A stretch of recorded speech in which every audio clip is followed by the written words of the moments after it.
Bienvenidos a Ben, sígueme de Quick Media, cubrimos Éxodo 14 a 17. Este es el épico evento de la separación del Mar Rojo. Quiero retroceder un poco, solo. Estableciendo contexto, vamos al capítulo 13. Solo al final de porque creo que hay un mensaje aquí, que obtengo de estos capítulos sobre el papel del Señor en guiarnos y cuidarnos. ¿Qué tan involucrado está Él con nosotros? Y sé que ya hemos hablado un poco sobre eso, pero esto es realmente un gran ejemplo de el Señor estando involucrado en nuestras vidas y cómo se involucra en nuestras vidas. Si vamos al capítulo 13 y vemos el versículo 21, habla de los hijos de Israel cruzando el desierto. Dice, y el Señor iba delante de ellos de día en una columna de nube, para guiarlos en el camino, de noche en fuego. Darles luz para que puedan ir de día y de noche. Así que hablamos del humo y del fuego. ¿Qué hay allí, verdad? Entonces durante el día vas a ver el humo de lo que se está quemando allí. Y por la noche no vas a ver tanto el humo. Vas a ver el fuego brillante, por supuesto. Pero el punto aquí es la representación del Señor. Así que el Señor va delante de ellos. Y creo que eso es clave para entender nuestras vidas mientras atravesamos el desierto. El Señor nos guía, aunque encontraremos murmuraciones y problemas, pero siempre estará presente. Donde su campamento siempre puede ver. Digo su campamento, ya sea que estén moviéndose o si todavía están en un campamento, pueden ver el humo y el fuego. El Señor siempre está con ellos y, sin embargo, todavía hay murmuraciones. Entonces, ¿olvidamos a veces que el Señor siempre está allí? ¿Que Él siempre va a cuidarnos? 21. El Señor iba delante de ellos en una columna de nube de día y en una columna de fuego de noche para guiarles y darles luz. Y aún así van a murmurar y tropezar. Piensa de nuevo en los leítas y tienen la liaona. Siempre la tienen allí para guiarlos. Pero para ellos es aún más específico no funcionar cuando pierden su fe. Solo funciona según su fe. Bueno, incluso cuando tienes la columna allí, sabiendo que el Señor está allí. Incluso si el Señor está allí guiándote y quiere abrirte sus brazos, no importa si no tienes la fe para confiar en Él. Eso es más o menos lo que saco de eso. Así que el Señor está con el campamento y los hijos de Israel todo el tiempo. Ahora pasamos al capítulo 14. Y aquí tenemos. Vamos al versículo 1. Y el Señor habló a Moisés diciendo, habla a los hijos de Israel para que se vuelvan y acampen frente a Pijahirot entre Migdol y el mar, frente a Baal Zephón. Allí acamparéis junto al mar. Así que aquí está lo interesante. Una vez más, el Señor les ordena hacer lo mismo que pidió a Moisés con los hijos de Israel. El Señor les está diciendo que acampen junto al mar, y aquí es donde van a meterse en problemas. Entonces piensas para ti mismo, bueno, si el Señor les dijo, ¿no va a cuidarlos? O al menos esto es bueno, esto es solo su deseo, esto es lo que Él quiere. Versículo 3, porque Faraón dirá de los hijos de Israel, están atrapados en la tierra, el desierto los ha encerrado, así que se está preparando para mostrar el poder del Señor, y cómo el Señor libera a su pueblo, ¿verdad? Nuevamente, este es un ejemplo material. Lo aplicamos a nuestra espiritualidad. Ese es su propósito. Así que él dice que el faraón va a endurecer su corazón, que seguirá tras ellos, y seré honrado sobre el faraón y sobre todos sus ejércitos, para que los egipcios sepan que yo soy el Señor, y así lo hicieron. Muy bien, entonces, al rey de Egipto, aquí se le dice que el pueblo ha huido. Así que va a correr tras ellos con sus carros, con su ejército. De nuevo, no se fueron solo 3 días, y luego van a regresar. Se han ido. Están huyendo. Así que él va tras ellos. Y el Señor ha preparado esto. El Señor ha dicho a los hijos de Israel dónde acampar. Hasta el versículo 10. Y cuando el faraón se acercó, los hijos de Israel alzaron sus ojos, y he aquí, los egipcios marchaban tras ellos. Y estaban muy asustados, y los hijos de Israel clamaron al Señor. Muy bien. Entonces, de nuevo, saben que el Señor les dijo que fueran allí. Ven a los egipcios, el adversario, la oposición viniendo tras ellos y están muy asustados. Bueno, eso es natural, por supuesto. Es un sentimiento natural, una forma natural de ser. ¿Qué podemos aprender de eso? ¿Sabes cómo podemos confiar en el Señor si sabemos que Él nos ha mandado ir a algún lugar, hacer algo, seguir algo? Habrá una liberación eventualmente en esta vida o en la vida venidera. Y dijeron a Moisés, aquí vamos, porque no había tumbas en Egipto, ¿nos has llevado a morir en el desierto? ¿Por qué has tratado así con nosotros para sacarnos de Egipto? ¿Verdad? ¿Qué conclusión sacamos? La jerarquía de Jehová y luego Moisés como el profeta. Así que saben que el Señor ha hecho esto y les ha pedido esto y les ha dicho dónde acampar. Saben que el Señor los ha liberado. Pero luego vuelven a Moisés y dicen, ¿qué pasa? ¿Qué nos has hecho? Aquí vienen tras nosotros. Y lo que realmente se está diciendo allí, cuando te detienes a pensarlo, es, oye Moisés, ¿qué nos ha hecho el Señor? ¿Qué nos ha hecho el Señor? Y está esa lección de, ¿tenemos fe? ¿Tenemos fe en las circunstancias en las que nos ha puesto? Y luego obtenemos esta línea aquí, que es tan reveladora y una lección para todos nosotros. Comparo esto con la guerra en el cielo hasta cierto punto. Versículo 12. ¿No es esta la palabra que te dijimos en Egipto? Diciendo, déjanos en paz, para que podamos servir a los egipcios. Servir a los egipcios habría sido mejor que morir en el desierto. Bueno, en primer lugar, no sé si eso es cierto. Y en segundo lugar, incluso si eso fuera a suceder, bueno, en primer lugar, no sé si sería cierto que sería mejor para ellos no morir. Existe la posibilidad de que tengamos que intentarlo. Si miras de nuevo la idea de entrar en la mortalidad, ¿verdad? Está bien, bueno, es mejor para nosotros servir a alguien más que no quiere que crezcamos y progresemos, sin importar que, aunque habrá un costo para esto y una fuerza adversaria y opositora que estará en nuestra contra, que causará muerte y sufrimiento. Quizás sería mejor servir a alguien más. Y estando bajo diferentes reglas donde no se espera que crezcamos y suframos, y lidiemos con estos problemas. O tal vez vale la pena hacerlo. Quizás valga la pena hacerlo. Quizás el valor de salir y dejar Egipto y no quedarse, siendo cautivo del pecado o de bajas expectativas, o de un plan que no nos ofrece todo. En términos de realización y progreso. Así es como veo esto. Creo que es una gran lección. Somos nosotros. Y podemos permitirnos confiar en el Señor y confiar en el plan. No es mejor para nosotros tener bajas expectativas. No es mejor para nosotros que todo pueda ser tolerado y que nosotros necesitamos aprender. Es importante no evitar aprender a obedecer y a superar la oposición. Como dijo el elder Christofferson en la conferencia general, ¿verdad? Se nos requiere compartir en los sufrimientos hasta cierto punto en la cruz con Jesús si queremos crecer. Moisés habló en Vete 13.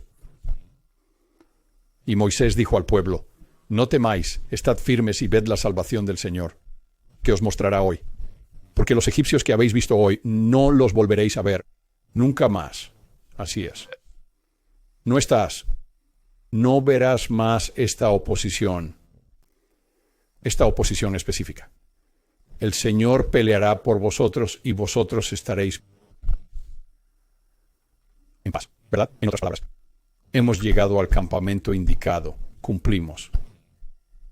El Señor peleará por nosotros. Ahora, eso no significa que no haya sufrimiento. Van a atravesar el desierto aquí. Va a ser muy difícil. Pero están siguiendo la voluntad del Señor y por eso todos van a crecer y todos van a llegar a ser. Ese es el enfoque del plan de salvación. En el versículo 16, pero levanta tu vara y extiende tu mano sobre el mar y divídelo. Y los hijos de Israel pasarán en seco por en medio del mar. ¿Qué es esto? ¿Qué tienes aquí? Tienes al profeta del Señor con la vara o bastón en su mano, representando el sacerdocio, representando la palabra, representando el nombre de Dios, que va a ir y entregar esto. Así que ese es el profeta al que escuchamos y seguimos. Y eso nos da nuestra liberación de las penas y la oposición que enfrentamos. Antiguamente era típico de guerreros de Dios, que saldría y conquistaría el mar, ¿verdad? Que el mar es caos. Y así el sacerdocio, el orden, el DBR, es lo que va a ordenar el mar, es lo que va a comandar el mar. Las palabras DBR van a ser pronunciadas, DBR, y crearán orden, DBR, sobre el caos. Ahora vamos a hablar un poco más de esto. Él levantará su vara para dividir el mar. En 1919, el ángel de Dios iba delante del campamento. Él está ahí en nuestras vidas. El que iba delante de Israel se movió detrás. Probablemente están mirando hacia el este y al mar, sea lo que sea, donde sea que esté. Y al oeste de ellos, al otro lado, vienen los egipcios, así que están atrapados. Entonces lo que hace el Señor aquí, la columna de nube, es que va a dejar el lado del mar, y ve a la parte trasera de ellos, entre ellos y los egipcios. En el 20 dice, y vino entre el campamento de los egipcios y el campamento de Israel. Y era una nube y oscuridad para ellos, para los egipcios. Pero daba luz por la noche a estos, los hijos de Israel, de modo que nadie se acercó al otro en toda la noche. Así que puedes imaginar, ¿verdad? Así que si este fuego y nube están detrás de los hijos de Israel, entre ellos y Egipto, y se levanta un viento del este, que vemos aquí, viniendo desde el este sobre el mar, y luego hacia los egipcios. Lo que tienes es todo el humo. Va a empujar hacia los egipcios y causar una gran oscuridad. Incluso de noche. Él dirá que es de noche. Y sin embargo, para los hijos de Israel, al otro lado de eso, no tienen el humo viniendo hacia ellos. Solo ven el fuego y eso les ofrece la luz por la noche, ¿verdad? Así que es una especie de... ocurre una dinámica aquí. Y en el año 21, Moisés extendió su mano sobre el mar, y el Señor hizo que el mar retrocediera por un fuerte viento del este. Ahí está, el mismo viento, que está haciendo que el humo vaya al campamento de los egipcios. Y convirtió el mar en tierra seca, y las aguas se dividieron. Bien, y luego los hijos de Israel van a cruzar el mar aquí, y luego los egipcios pasan. Obviamente, conoces la historia. Ellos pasan, y el mar dividido vuelve sobre ellos, y los ahoga. Y luego los hijos de Israel ven los cuerpos de los egipcios arrastrarse hasta la orilla, por ellos en el otro lado. Ahora, esto para mí, nuevamente, es un gran ejemplo de, mira, no hay salida. No hay salida. Pero el Señor, que siempre está ahí, va a intervenir. Digamos que Él confunde. Él obstruye al enemigo. Él da luz al campamento de Israel y proporciona un camino, tal como dice Nefi. Correcto, el Señor les ordenó ir a ese campamento. Les ordenó ir al campamento. Él va a proporcionar un camino para que salgan. Y creo que eso es exactamente lo que pasa por la mente de Nefi aquí. Donde él está pensando, mira, el Señor va a proporcionar un camino. Nefi 3, verso Nefi 3, 7. Puede parecer imposible. Puede que no funcione. Pero va a haber un camino. Parece que siempre hay un proceso con estas cosas. Ahora, al final del capítulo aquí, en los versículos 31, algo similar. Lo que sucede con el faraón, con las plagas. Los hijos de Israel están agradecidos y luego van a cambiar rápidamente. Y eso parece ser el caso con nosotros. Es como el ciclo del orgullo en el libro de Mormón. Están sufriendo, hay problemas, oran, se humillan. Luego se les da, ¿qué? Oportunidad y abundancia. Y riquezas. Y luego, otra vez hay problemas, ¿cierto? Entonces habrá problemas nuevamente. Así salvó el Señor a Israel de los egipcios en ese día. E Israel vio a los egipcios muertos en la orilla del mar. E Israel vio la gran obra que el Señor hizo sobre los egipcios. Y el pueblo temió al Señor. En otras palabras, lo reverenciaron. Y creyeron en el Señor y en su siervo Moisés. Eso es clave.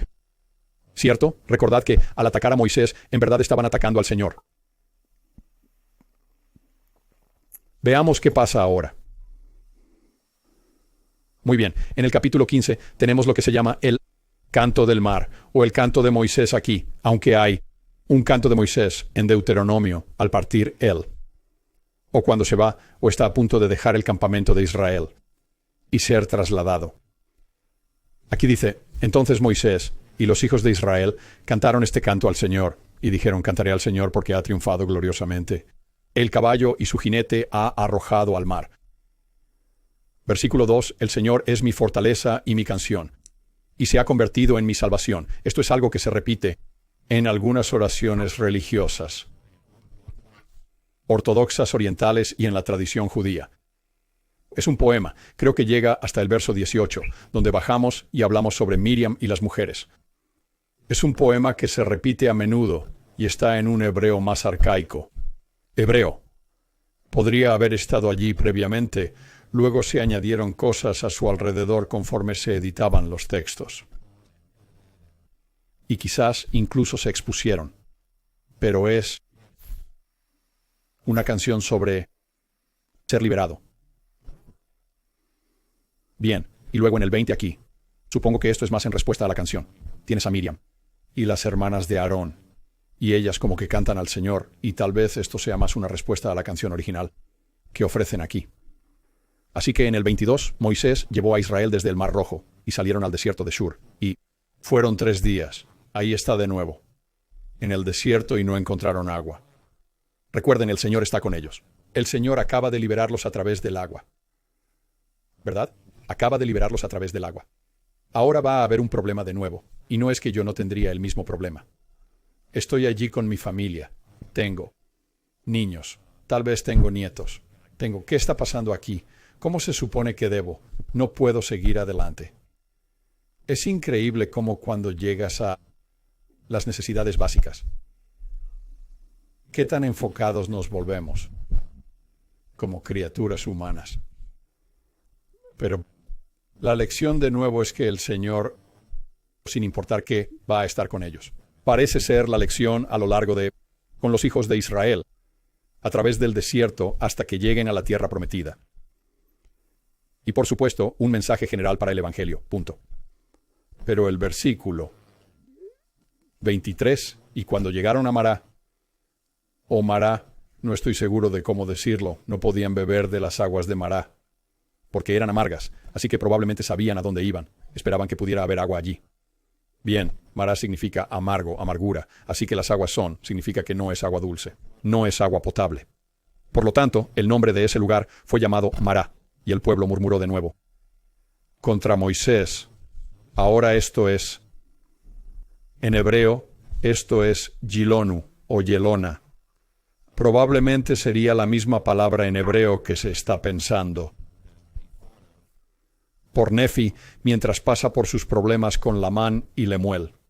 De nuevo, piensa en los leítas cuando pienses en los hijos de Israel. Es una historia muy similar a propósito. Las mismas cosas surgen, pero Nefi está haciendo referencia al Éxodo. Y así el pueblo murmuró contra Moisés diciendo, ¿qué beberemos? Entonces, ¿contra quién están realmente murmurando? El Señor todavía está allí con ellos. El Señor acaba de liberarlos. ¿Pero a quién acuden? Acuden a Moisés y lo critican, lo atacan.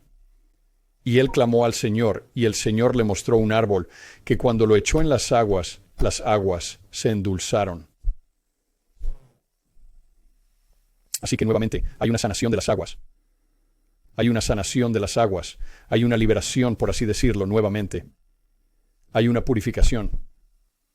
Y donde no tienen otras opciones, van a morir de nuevo. O antes probablemente iban a ser lanzados a la cautividad con los egipcios. No hay otras opciones. El Señor interviene por ellos. He tenido esta experiencia donde no hay opciones. Y, sin embargo, sé que estoy haciendo lo correcto. Y sí, probablemente dudo un poco aquí y allá, en esas circunstancias, pero si sigo adelante. He tenido esa experiencia donde el Señor interviene para mí de maneras muy, muy evidentes. ¿Y qué hace Moisés? Mira versículos 25, clamó al Señor. Y el Señor le mostró un árbol, que cuando lo echó en las aguas se endulzaron. Allí les hizo un estatuto y una ordenanza, y allí los probó. Estuvieron allí para ser probados. Se estaba probando para decir, oye, yo estoy a cargo. Sí, vas a tener problemas. Sí, vas a quedarte corto. Pero voy a estar allí para ti si sigues mis mandamientos. El versículo 26 es genial. Y Moisés dice, si escuchas diligentemente la voz del Señor tu Dios, sí. ¿Verdad? Es condicional.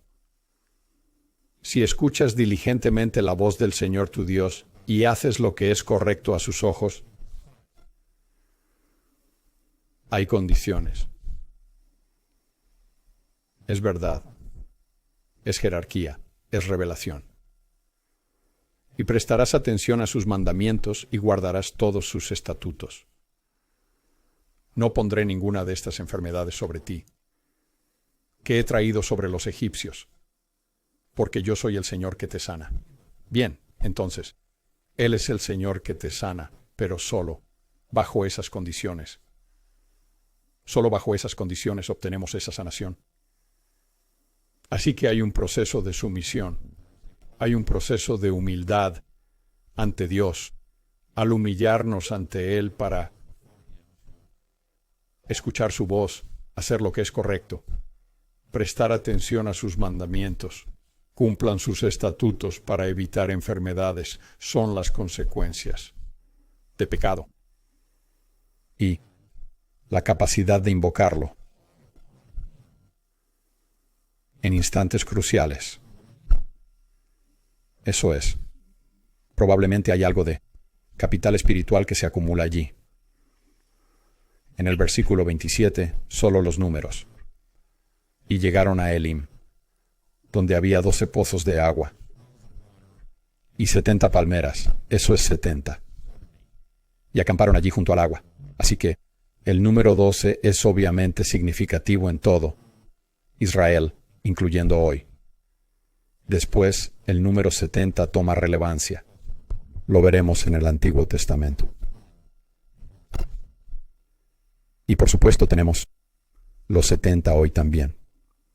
Ahora, quiero volver a mencionar esto de vez en cuando, al avanzar por el Antiguo Testamento. Hay tal cosa, el libro de Mormón es muy similar, pero hay un gran énfasis en los profetas, y los vemos elevados tan a menudo como estos individuos que van contra la corriente, porque generalmente cuando estamos refiriéndonos a ellos o cuando estábamos leyendo sobre ellos, ¿qué está pasando? Es ellos contra el pueblo, típicamente, o un pueblo. Es un individuo contra un colectivo. Creo que es importante para comprender la historia, el plan de salvación y nuestra identidad y realidad. Somos tanto individuos como criaturas de grupo. El plan de salvación requiere ambos. Nuestra individualidad, nuestra libertad. Correcto, comportamiento. Y luego el grupo tiene más que ver con la familia. Y luego más ampliamente con, llamémoslo, una comunidad de Sión, todos los demás. Y no puedes escapar de nada de eso. Si quieres un crecimiento pleno al llegar a... No hay modo de evitar la exaltación, la parte de la individualidad de las cosas. Y no puedes decir, bueno, solo quiero encargarme de las cosas yo mismo. ¿Cierto? Solo deseo estar solo, sin una familia ni personas adicionales que apoyar. No necesito crear un pueblo de Sión. No necesito una religión organizada. No funciona.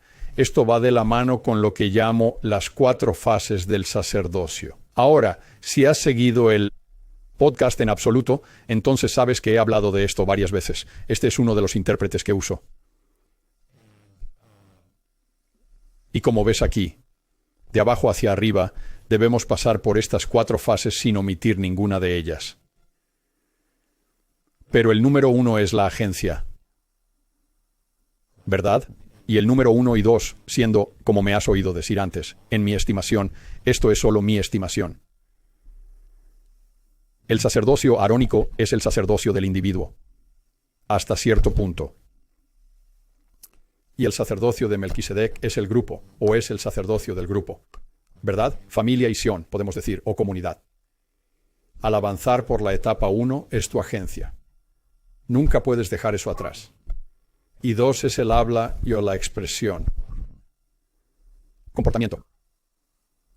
¿Verdad? Y luego te mueves de ahí hacia las fases de Melquisedec del sacerdocio, donde ahora estás con la familia. Debes tener eso eventualmente, al menos para la exaltación. En esta vida o la próxima. Y luego está Sión. Y construir más allá de eso. Y construir, eso es todo. Desde nuestros esfuerzos misioneros hasta la caridad para los demás. Levantándonos unos a otros. Y ayudando a construir un pueblo de Sión, esforzándonos. Amándonos unos a otros, reuniendo a Israel. Y creo que es una gran dinámica en el Antiguo Testamento. Ver a estos profetas cuando se inclinan hacia ese lado individual. Es ellos contra la corriente, es ellos contra el grupo. Y así podemos identificarnos con su agencia, su fuerza y su valentía. Y su fe. En lo que están tratando de hacer. Como individuos están tratando de construir un Sión, ¿verdad? Están tratando de que otros, sacrificándose en muchos casos, para que otros en el colectivo, que se sometan y apliquen bien su agencia y su discurso, expresión. Así que tienes esa doble dinámica constantemente y realmente mostrada, creo, muy bien en el Antiguo Testamento. Moisés aquí es un ejemplo perfecto con los hijos de Israel. Muy bien, capítulo 16 ahora. Aquí vamos de nuevo, ¿verdad? El ciclo del orgullo y murmuración en el libro de Mormón. En Éxodo. Versículo 2. Y toda la congregación de los hijos de Israel murmuró contra Moisés y Aarón en el desierto. Y los hijos de Israel les dijeron: Ojalá hubiéramos muerto por la mano del Señor en la tierra de Egipto, cuando nos sentábamos junto a las ollas de carne, y cuando comíamos pan hasta saciarnos, porque nos habéis sacado a este desierto para matar a toda esta asamblea de hambre. ¿Qué tipo de actitud podemos tomar en la mortalidad? ¿Qué has hecho, Señor? ¿Verdad, oh profeta? De verdad, Señor. ¿Qué has hecho? ¿Por qué me has abandonado? ¿Por qué me has puesto aquí en el desierto? Y aquí estoy. Preferiría estar en un lugar de comodidad donde no tenga que poner a prueba mi agencia tanto, donde no haya sufrimiento, angustia, tumulto emocional ni dolor. Eso para mí es un paralelo directo a la historia de los hijos de Israel. Preferirían tener algunas de estas comodidades que tener la libertad de elección, crecimiento y adoración, ¿verdad? No podían adorar. Pero sus necesidades básicas estaban cubiertas, aunque eran esclavos. Y eso es lo que habríamos sido en el plan que ofreció Lucifer en el plan de salvación. En esencia seríamos esclavos porque no hay agencia plena no hay oportunidad, lo que significa que no hay variabilidad en los resultados. Notarás que muchas ideologías hoy en día están empujando contra eso nuevamente, contra la variabilidad y la agencia, hacia algún tipo de equidad forzada. Entonces, ¿solo queremos las comodidades? ¿O queremos el crecimiento? Porque el crecimiento significa un poco de dolor. El crecimiento es difícil, pero gratificante. El desierto es difícil, pero vale mucho, mucho la pena. Así que después de quejarse de esto, en el versículo 4, entonces el Señor dijo a Moisés, «He aquí, haré llover pan, así que voy a cuidarte de nuevo». ¿Verdad? Todavía voy a cuidarte aquí. Vamos a encargarnos de las cosas. Vas a lograrlo, siempre estoy aquí. No es fácil, pero haré llover pan del cielo para ti, y el pueblo saldrá y recogerá una cierta cantidad cada día, para que pueda probarlos. ¿Verdad? Si caminarán en mi ley o no, ese es el propósito de que estemos aquí. No es comodidad. No lo es. Voy a decir algo aquí. A veces me pregunto sobre el término, la ley, el plan de felicidad. Lo apoyo completamente, solo que a veces trato de lidiar un poco con eso. Pienso en el plan de crecimiento y fortalecimiento para mí. Tener todo lo del Padre y lo posible para nosotros como criaturas. Eso no significa que vayamos a ser felices ahora mismo. Y sé que es lo que quieren expresar, ¿verdad? Es algo esencial para ustedes. Aquí. Pero la alegría a veces puede estar ausente en nosotros hoy. Pero ese es el punto de que se nos probará si caminaremos en mi ley o no. Tenemos esa oportunidad todos los días de elegir lo que vamos a hacer. Así que el Señor se encargará de ellos. Les ofrecerá el maná. En las mañanas eso está ahí cada mañana. Creo que eso es semilla de cilantro, que terminan recogiendo. Y luego también van a tener que tienen una olla que se recoge allí y fue guardado en el arca de la alianza. Y luego van a tener la codorniz por la noche, ¿verdad? Así que el Señor les ofrece la sustancia para seguir avanzando. Y por supuesto, hace lo mismo por nosotros. Y una gran representación de esto es el sacramento que recibimos cada semana. Nuevamente, es un paralelo al actuar del Señor por los hijos de Israel. Y luego esto es clave aquí. Y esto es algo que ves ahora mismo, especialmente en cada conferencia general. Y Moisés dijo, esto será cuando el Señor os dé por la tarde carne para comer y por la mañana pan hasta saciaros. Porque el Señor oye vuestras murmuraciones, que murmuráis contra Él. ¿Y qué somos nosotros? ¿Ser? Esto es Moisés y Aarón, básicamente. Tus murmuraciones no son contra nosotros, sino que son contra el Señor. Esa es una gran lección justo ahí. Sáquela directamente de las Escrituras. Y al final del capítulo, los hijos de Israel comieron maná por 40 años. Quizás 42. Hasta que llegaron a una tierra habitada. Comieron maná hasta que llegaron a los límites de la tierra de Canaán, o la tierra prometida. Eso es que el Señor te va a sostener, el Señor te va a dar sustento, y Él va a hacer eso espiritualmente por ti si sigues las condiciones.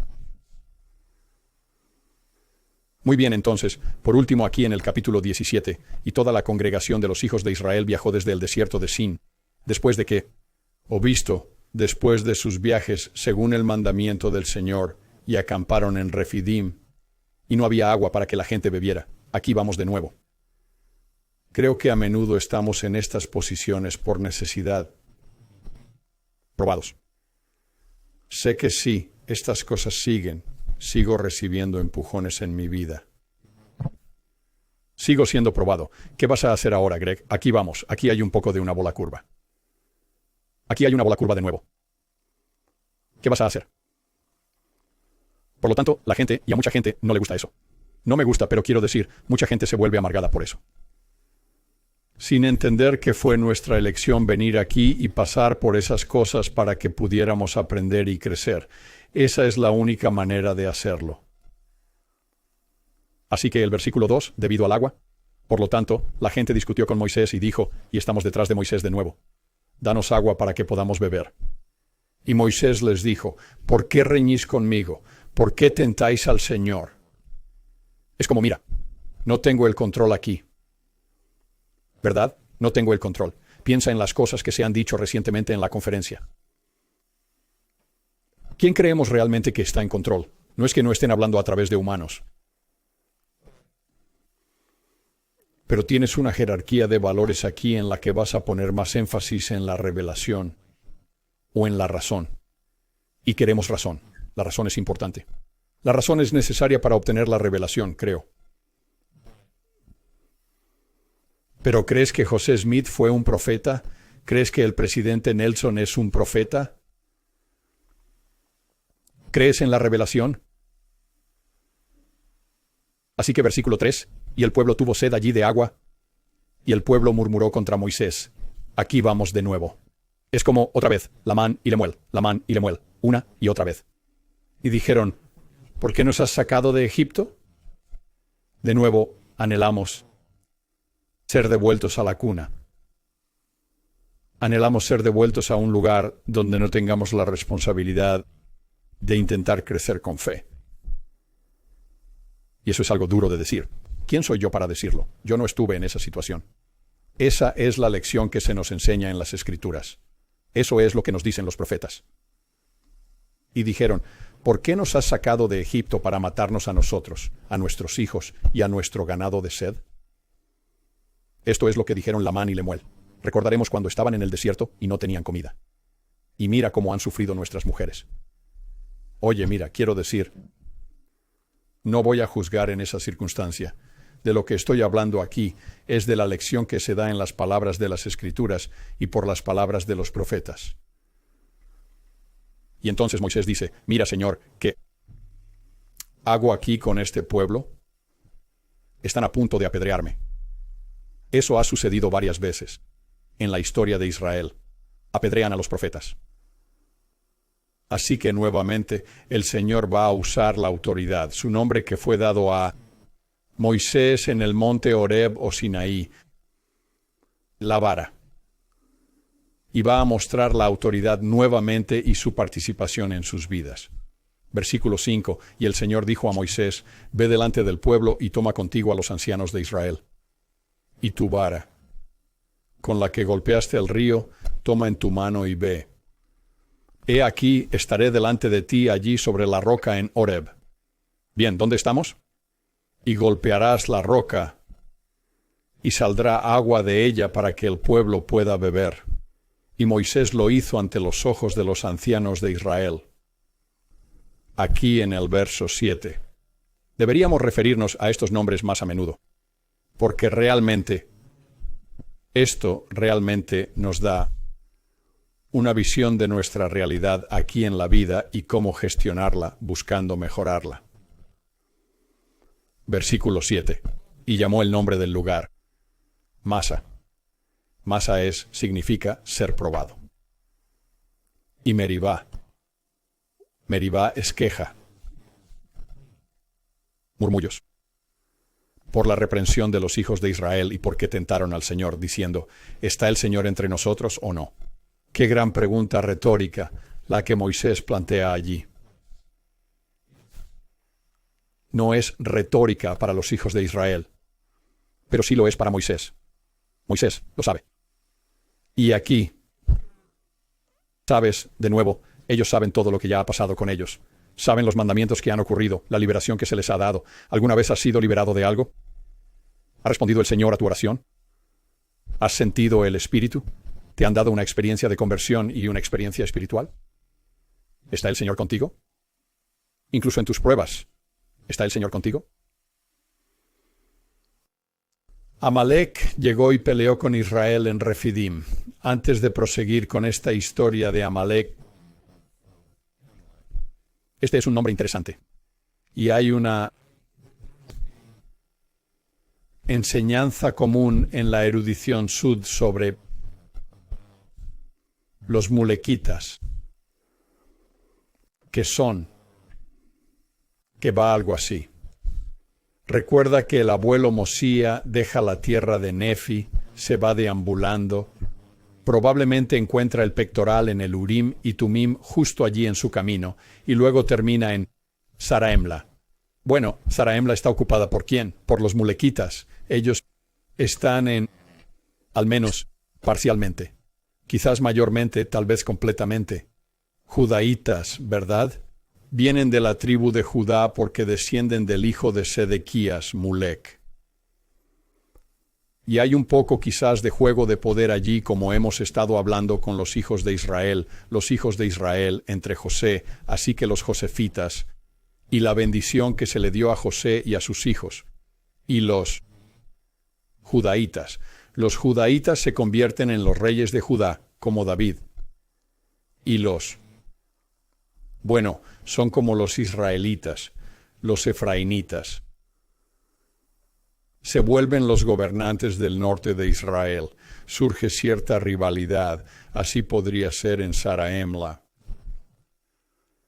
Tienes a los manasitas, una especie de efraimitas, mezcla de ambos, que son los nefitas, y tienes una cierta línea de descendencia allí de los nefitas que siempre están a cargo, son el juez principal y los reyes, ¿verdad? Entonces se basa en la línea de descendencia, al menos hasta cierto punto, ¿verdad? Siempre están en esa línea de descendencia. Puede haber opciones allí, pero está en esa línea de Nefi. Y entonces la enseñanza va a algo así. Bueno, los disidentes, Amlichi, los amalequitas, los amalequiaitas. Hay otro que estoy tratando de recordar. De todos modos, los disidentes, los nombres de Melecá implican una conexión con los mulequitas por la lucha de poder. No sé si eso es cierto. No creo que lo sea. Y sé que es bastante amplio. Muchos de ustedes probablemente lo han escuchado. Creo que regresa justo aquí, a Amalek. Amalek es una espina en el costado de los hijos de Israel. Durante mucho tiempo, los amalecitas. Y creo que proviene de los amalecitas. Y ya sabes, esto es obviamente algo que habría sido una fuerte herencia y comprensión de los leítas cuando dejaron Jerusalén. Tendrían estas historias, sabrían sobre los amalecitas. Sus padres pueden haber luchado contra los amalecitas, incluso aquí en el Valle del Pecado. No es MLK aquí en las palabras, no lo creo. Es AML. Esas son las letras. Lo que significa algo más en la línea de sedientos de sangre o chupasangres. Y son los disidentes. Hice un episodio sobre esto hace un tiempo. Si estás interesado en eso, puedes echarle un vistazo. Pero creo que justo aquí, en este éxodo, es donde recogemos la herencia de los disidentes, de los nefitas. De hecho, incluso hoy, los judíos hay una especie de sensación de, si alguien es realmente malvado y se opone a ellos, lo llamarán una malecita. O son como un Amalek. Aquellos que lucharon en Babilonia versus Esther y Mardoqueo los llaman. Hay referencias de los judíos durante cientos de años llamándolos amalecitas. O una figura de Amalek. De todos modos, pasando al versículo 9 aquí. Y Moisés dijo a Josué, escógenos hombres y sal, pelea con Amalek. Mañana estaré en la cima de la colina con la vara de Dios en mi mano. Ahí está la vara de nuevo. ¿Verdad? Esta es la vara de Horeb, de Sinaí. Así que Josué hizo como Moisés le había dicho y luchó contra Amalek junto con Moisés, Aarón y Hur. No sabemos mucho sobre Hur en las escrituras aquí. Y Hur subió a la cima de la colina. Y sucedió que cuando Moisés levantaba su mano, Israel prevalecía. Y cuando bajaba su mano, Amalek prevalecía. Entonces, ¿qué está levantando? ¿Qué está haciendo? ¿Qué es lo que sabes? Tiene la vara allí. ¿Qué es eso? Eso es el sacerdocio. Es el nombre de Jehová. Y necesita a aquellos que están allí para sostenerlo. Así que podemos ver eso como una especie de primera presidencia, u otros líderes de la iglesia, o tú y yo. El Señor no trabaja a través de profetas eficazmente sin que otros lo sostengan. Si todos simplemente se rebelaran contra el profeta, creo que es una pena para todos, pero ya no podemos seguir así, ¿verdad? Tarde o temprano debemos cambiar y someternos a la jerarquía fluida. Eso no implica total acuerdo, no somos meros síes, pero significa que sostenemos. Y así aquí sostenemos, y cuando sostenemos, el Señor gana y el pueblo del Señor gana. Según el verso 12, Moisés tenía manos pesadas, y tomaron una piedra y la pusieron debajo de él. Y él se sentó allí, y Aarón y Hur sostenían sus manos, uno de un lado y el otro del otro lado. Y sus manos se mantuvieron firmes hasta la puesta del sol. Y Josué derrotó a Amalek, o a los amalecitas y a su pueblo con el filo de la espada. Y luego obtenemos esto sobre el memorial aquí de nuevo, algo que necesita ser recordado. Y el Señor dijo a Moisés, escribe esto como un memorial en un libro. Por eso se hace así.